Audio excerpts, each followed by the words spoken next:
آج کا ٹاپک جو پریس کانفرنس کا ہے وہ کچھ نیشنل معاشی ایشو، ان پہ آنے سے پہلے آبویسلی جو فوکس ہے، کل سے جو فوکس ہے وہ پاکستان میں جو امریکہ اور ایران کے درمیان پیس ٹاکس ہیں ان پہ ہے۔ اور یہ یاد رکھیں کہ پارٹی نے بھی اور میں نے ذاتی طور پہ بھی اس جنگ میں پاکستان کے کردار کو ایکنالج کیا، لیکن جہاں پہ جو ہے کوئی پازیٹیو بات جو ہے وہ کہنا پڑتی ہے وہ پڑتی ہے۔ فی الحال سننے میں یہ آ رہا ہے کہ ٹاکس میں شاید تاخیر ہو، وہ اپنی جگہ، لیکن اس میں پاکستان نے ایک مثبت کردار ادا۔ لیکن ایک اصول کم از کم مجھے تو سمجھ میں آتا ہے کہ اگر ایک ملک، ایک ریاست پیس ابراڈ میں بلیو کرے، دنیا میں امن میں بلیو کرے، تو it has to believe in peace at home. اس کو گھر میں بھی جو آپس میں مسئلے ہیں وہ ختم کرنے چاہیے۔ اس پیمانے پہ یہ نظام پورا نہیں اتر رہا، اور وہاں پہ پہنچنے سے اور پریس کانفرنس کی فوکس پہ پہنچنے سے پہلے میں یہ ضرور کہوں گا کہ اس بات میں دیکھیں، جب پوری دنیا کی نظر پاکستان کی طرف ہے تو پھر جو یہاں پہ بڑے ایشوز ہیں، عمران خان صاحب کی صحت،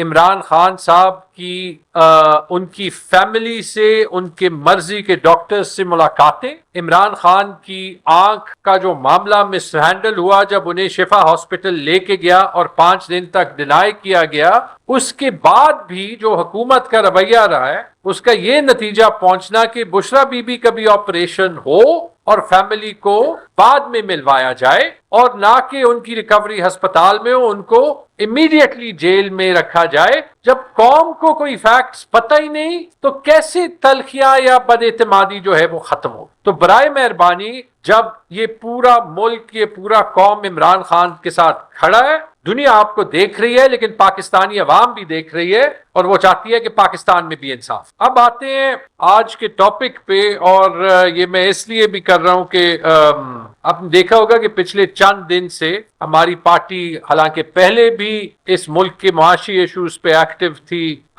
پچھلے ہفتے سے ہر روز اکانومی پہ ایک پریس بریف بھی جو ہے وہ شائع کر رہی ہے۔ اگر آپ کو نہیں ملتا تو وہ بھی ملے گا۔ آپ نے کل دیکھا ہوگا کہ ہم نے ایک اکنامک تھنک ٹینک کا بھی انعقاد کیا، کیونکہ اس میں کوئی شک نہیں کہ ہماری پہلی ترجیح as a party Imran Khan کا ریلیز، سارے پولیٹیکل پرزنرز کا ریلیز اور اس ملک میں آئین اور قانون کی بحالی ہے، لیکن عوام کے مسائل کی نمائندگی کرنا یہ بھی ہمارا فرض ہے، اور یہ ہم کریں گے، اور ایک ایسے حکومت کے خلاف تو ضرور کریں گے جس نے 4 سال میں ایک دھیلے کا ریفارم نہیں کیا، وفاق پاکستان کو کمزور کیا ہے، اور عوام پہ، چاہے وہ غریب طبقے سے ہو، چاہے وہ ورکنگ کلاس ہو، چاہے وہ مڈل کلاس ہو، چاہے وہ اپر مڈل کلاس ہو، چاہے وہ پاکستان میں ہو، چاہے وہ پاکستان سے باہر ہو، سب کو صرف تکلیف پہنچائی، چاہے وہ بجلی کے دام ہو، چاہے وہ پیٹرول کے دام ہو، چاہے وہ گیس کے دام ہو، چاہے وہ مہنگائی ہو۔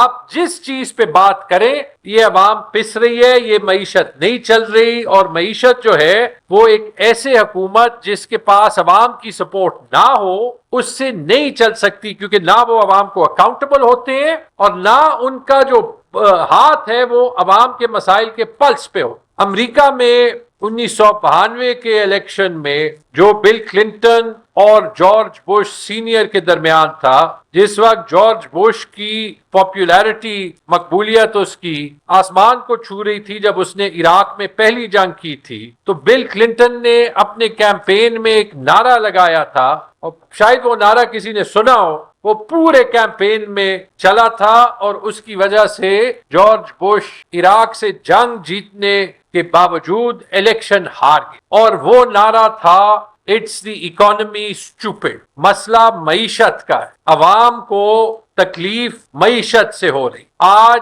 اس فارم 47 کے نظام کے لیے بھی یہی نعرہ ہے کہ اٹس دی اکانومی اسٹوپڈ۔ یہ میں کسی کی توہین نہیں کر رہا، میں امریکہ کے الیکشن کیمپین کا نعرہ وہ بتا رہا ہوں جو پوری دنیا کو پتا ہے، ٹھیک ہے؟ اور جب تک اس معیشت میں بہتری نہیں آئے گی، خوشحالی نہیں آئے گی، پاکستان ترقی نہیں کرے گا،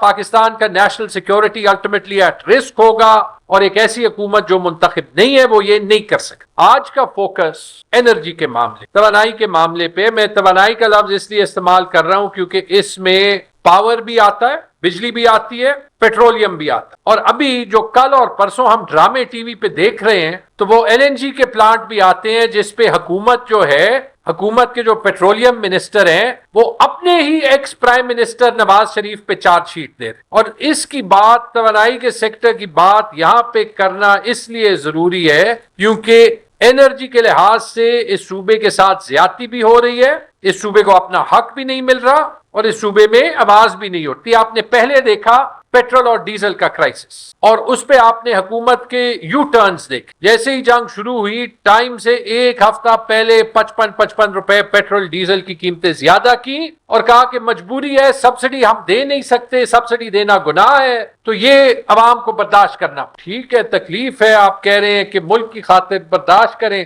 مطلب آپ کا ٹریک ریکارڈ نہیں ہے، 55 روپے زیادہ ہو گیا، چلو جی۔ اگلے ہفتے اور پھر اس سے اگلے ہفتے، دونوں ہفتے جب قیمت نہیں بڑھائی تو شہباز شریف صاحب جو قیمت زیادہ کرنے کے لیے خود نہیں آئے تھے، وہ کہتے ہیں کہ جی میں قیمت ایک جگہ پہ رکھ رہا ہوں، اور پتہ نہیں ایک ہفتہ 40 ارب کی سبسڈی، اور دوسری آئل کمپنیز کو ایک ہفتے میں 20 ارب روپے کا ونڈ فال منافع دیا گیا۔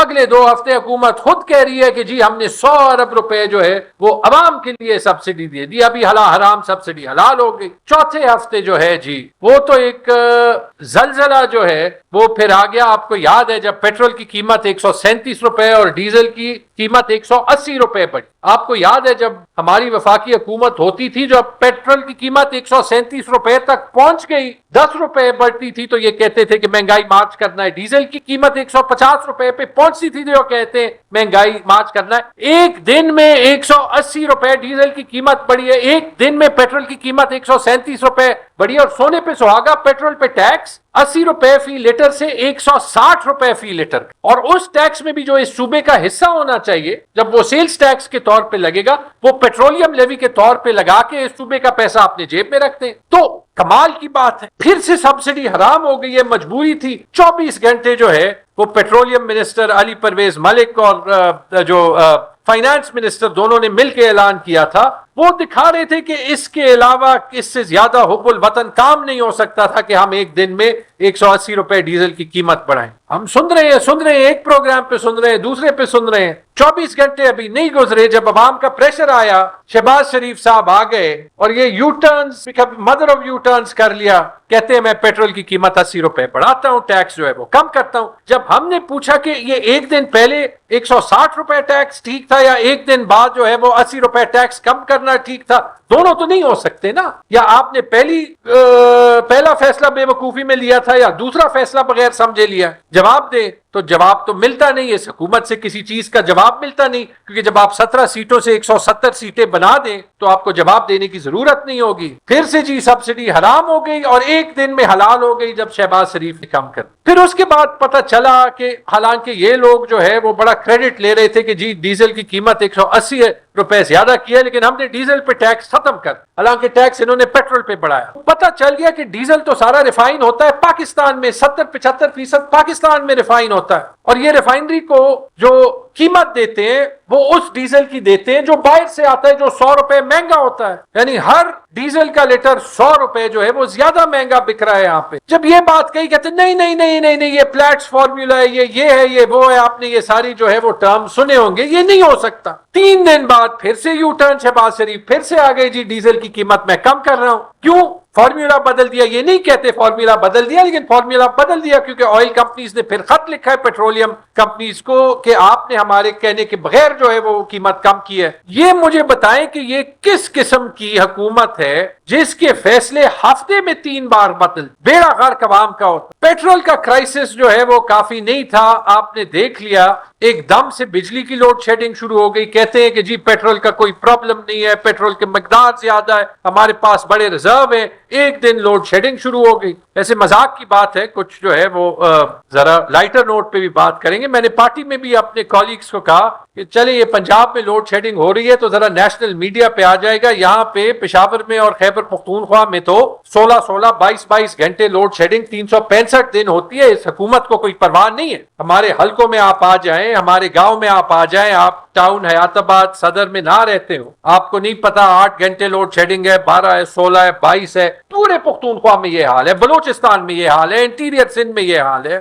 تو اچھا ہے کہ لوڈ شیڈنگ پہ فوکس تو آ گیا, لیکن یہاں بھی نااہلی دیکھیں. سب سے بڑی نااہلی تو یہ تھی یار, میں سر پکڑ کے بیٹھ گیا. لوڈ شیڈنگ کو لوڈ شیڈنگ کہنے کے بجائے کہتے ہیں یہ پیک آر ریلیف اسٹریٹجی ہے. یہ لوڈ شیڈنگ نہیں ہے, یہ ہم عوام کو ریلیف دے رہے ہیں, کیونکہ اگر بجلی نہیں آئے گی تو آپ کا بجلی کا بل کم ہو. تو پھر پیک آر میں کیوں کرتے ہیں؟ پھر 24 گھنٹے ریلیف اسٹریٹجی دے دیں, بجلی کا بل سب کا زیرو ہوگا. اتنی ریلیف کسی نے دی نہیں ہوگی. انہوں نے کہا 2.5 گھنٹے کی لوڈ شیڈنگ. آپ کو بھی پتا ہے کہ اسلام آباد میں 4 گھنٹے گئی, پنجاب میں 16 گھنٹے تک گئی, خیبر پختونخوا کے جن فیڈرز پہ 8 گھنٹے ہو رہی تھی 16 گھنٹے گئی. 4 سال آپ کے پاس سولر کیپیسٹی بڑھانے کے بجائے آپ نے, جس نے سولر گھر پہ لگایا ہے اس کو انڈیا سے بڑا دشمن قوم کا کر. فیول ریزروز بڑھانے کے بجائے آپ نے 30 دن سے زیادہ کے فیول ریزروز نہیں رکھے. کاغذ پہ میں بات کر رہا ہوں, جو آفیشیل ریزروز ہیں میں ان کو چیلنج بھی نہیں کرتا. انڈیا سے جنگ ہو گئی کووڈ کے دنوں میں 90 دن کے فیول ریزروز. آج وہی ملک جو ہے وہ بجلی اور پیٹرول کی قیمتیں نہیں بڑھا رہے جنہوں نے اپنے ریزروز رکھے. یہاں پہ آپ نے جو ہے وہ پہلے پیٹرول اور ڈیزل کا بم, پھر لوڈ شیڈنگ کا بم. ٹھیک ہے, اچھا یہ نااہلی بھی دیکھ لیں. ایک دن میں کہا کہ 2.5 گھنٹے سے زیادہ جن فیڈرز پہ بل دیے جاتے ہیں نہیں ہوگی. 4 6 8 12 16 مینج نہیں کر سکے. اور کیا کہا, وجہ کیا دی؟ سب کو پتا ہے کہ وجہ ہے کیا, کہ قطر سے گیس نہیں آ رہی. لیکن یہ کہنے کے بجائے انہوں نے کہا کہ ان کی نااہلی نہ سمجھ میں آئے کہ جی ڈیموں سے پانی نہیں ریلیز. ساتھ وجہ بھی دی کہ ڈیموں سے ریزروار سے پانی نہیں ریلیز ہوا کیونکہ اس پہ حق زراعت کا ہوتا. پانی تبھی ریلیز ہو سکتا ہے جب فصلوں کو ضرورت. اس پہ پاور منسٹر نے گھنٹے کی پریس بریفنگ دی. ٹھیک ہے جی, مان لیا یہ بات تو ٹھیک ہے کہ تربیلا ڈیم سے, منگلا ڈیم سے پانی تبھی ریلیز ہوگا جب فصلوں کو ضرورت ہوگی. 48 گھنٹے نہیں گزرے, خود ہی حکومت کہتی ہے 8,000 سے 30,000 کیوسیک تک پانی کا ریلیز ہو گیا. یعنی کہ یہ 2 دنوں میں فصلوں کو ضرورت پڑ گئی 4 گنا. اب اس کا بھی حکومت جواب نہیں دے رہی کہ یہ 2 دن سے جو ہے وہ یہ سارا معاملہ بگڑ گیا تھا, یا یہ پانی بھی انہوں نے نی جرک پینک ریاکشن میں ریلیز کیا ہے اور یہ سارا جو ہے وہ عربین سی میں بہے گا. اس کا بھی جواب نہیں ہے. پیٹرول ڈیزل ہو گیا, بجلی ہو گئی, توانائی کا ایک تیسرا حصہ ہے جس میں ابھی تک انہوں نے کچھ نہیں کیا تھا. تو انہوں نے کہا یار یہ ایک سیکٹر جو ہے وہ انرجی سیکٹر کا نہیں ٹچ ہوا, گیس کا, یہ بھی ٹچ کرتے ہیں. کرائسس ہر جگہ. علی پرویز ملک صاحب خود پرسوں ٹی وی پہ آئے اور انہوں نے کہا کہ گیس کا مسئلہ اصل میں یوں ہے کہ جس وقت میں ایل این جی ٹرمینل کے کانٹریکٹ لگے تھے وہ کانٹریکٹ غلط تھے. ان کانٹریکٹ میں فورس میجر نہیں ہے, یعنی کہیں جنگ ہوتی ہے قطر میں, وہ کانٹریکٹ کے ٹرمز نہیں بدلتے. یہ خود ان کے الفاظ ہیں. تو ہم جو ہے وہ 4.2 ارب روپے ہر مہینے کے پے کر رہے ہیں اور گیس لے بھی نہیں رہے اور قطر دے بھی نہیں سکتے. اور انہوں نے یہ لفظ بھی استعمال کیا میلافائڈ, کہ اس کی بھی تحقیق ہو رہی ہے کہ یہ میلافائڈ ہے یا نہیں. اس پہ تو بحث بہت ٹائم سے ہو رہی ہے. ان کا میرے خیال میں نشانہ مفتاح اسماعیل صاحب تھے, کیونکہ وہ بھی ہماری طرح بجلی پہ تنقید کر رہے. اس وقت وہ بھی حکومت میں تھے, مفتاح اسماعیل صاحب بھی حکومت میں تھے. میں مفتاح صاحب کو پوائنٹ نہیں کروں گا, میں یہ ضرور کروں گا کہ جب علی پرویز ملک اس بات کی نشاندہی کر رہے ہیں ایک حکومت اپنے خلاف چارج شیٹ دے رہی ہے, مجھے غرض یہ ہے کہ حکومت پی ایم ایل این کی تھی, وزیر اعظم کون تھا؟ وزیر اعظم نواز شریف تھے. تو اب یہ انویسٹیگیشن کون کرے گا کہ وزیر اعظم صاحب نے اور کابینہ نے یہ کیوں اپروو کیا؟ کل رات مفتاح اسماعیل صاحب ٹی وی پہ آئے, انہوں نے کہا کہ وزیر اعظم صاحب نے اپروو کیا, شہباز شریف صاحب کو سب پتا تھا, اسحاق ڈار صاحب کو سب پتا تھا, انہوں نے شاید جو ایکٹیک میں یا جو ادارے ہوتے ہیں وہاں پہ اپروو کیا تھا. یہ اس وقت کے پی ایم ایل این کے عہدیدار کہہ رہے ہیں. اکثر یہ بات ہوتی ہے نا کہ پی ٹی آئی والے ایک دوسرے کے پیچھے بات کرتے ہیں. یہ ہر مہینے اربوں روپے کی بات ہے. ہم یہاں پہ اکاؤنٹیبلٹی ڈیمانڈ کرتے ہیں, ٹرانسپیرنٹ اکاؤنٹیبلٹی. وہ شہباز شریف کے ٹیکس چوری والی اکاؤنٹیبلٹی نہیں جو اینڈ میں مقصود چپڑاسی کے اکاؤنٹ میں پیسے بھی گئے اور وہ حلال بھی ہو گئے. اس ریولیشن کا جواب چاہیے. جو انکشافات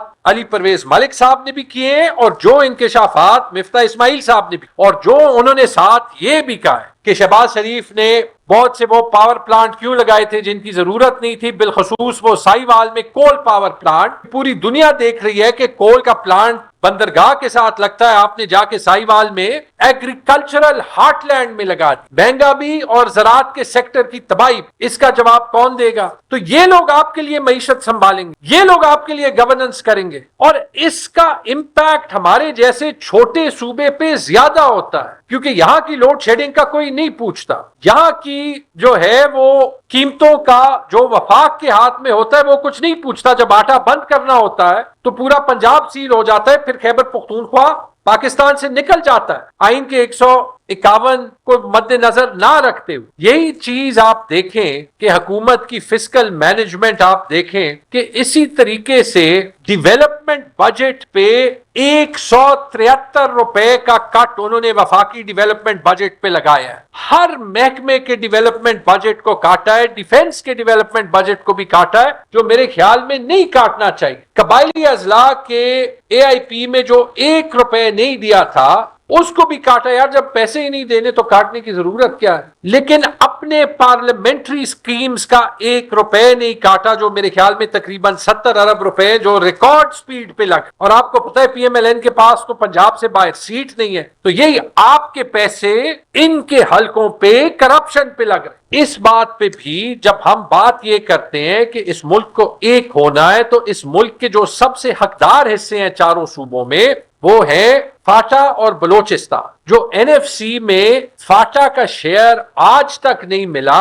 اگر اس حکومت میں تھوڑا سا بھی فیڈریشن آف پاکستان ہونے کا ڈی این اے ہے, یار 17 سیٹیں صحیح, 17 ووٹ تو حلقے میں لیے ہوں گے نا, ٹھیک ہے, فیملیز نے تو ان کو ووٹ دیا ہوگا نا, تو یہ ان پہ اس قوم کا حق بن. اینڈ میں یہ سارا کچھ کہہ کے ایک اور مسئلے کو جو کہ اسی چیز سے کنیکٹڈ ہے کہ آپ کو پیٹرول کی قیمت پہ 160 روپے ٹیکس کیوں دینا پڑتا ہے, کہ آپ کو جو ہے وہ 4 سال تکلیف کے بعد کمر باندھنے کا کیوں کہا جاتا, کیونکہ حکومت اپنی شاہ خرچیاں کم کرنے کے لیے تیار نہیں ہے. قبائلی اضلاع کو ان کا حق کیوں نہیں دیا جا سکتا؟ کیونکہ گلف سٹریم جیٹ لینے ہیں, جب گلف سٹریم جیٹ لینے اور ایک جیٹ 11 ارب روپے کا ہوگا اور اپنے پارلیمنٹری سکیمز اپروو کرنے, تو پھر مشکل ہی ہوگا نا عوام کو ریلیف دینا. آپ یہ دیکھ لیں کہ یہ لوگ ہر وقت اس صوبے کی حکومت کی بات کرتے ہیں. ہر صوبے میں ہر حکومت میں بہت سی چیزیں امپروو ہو سکتی ہیں,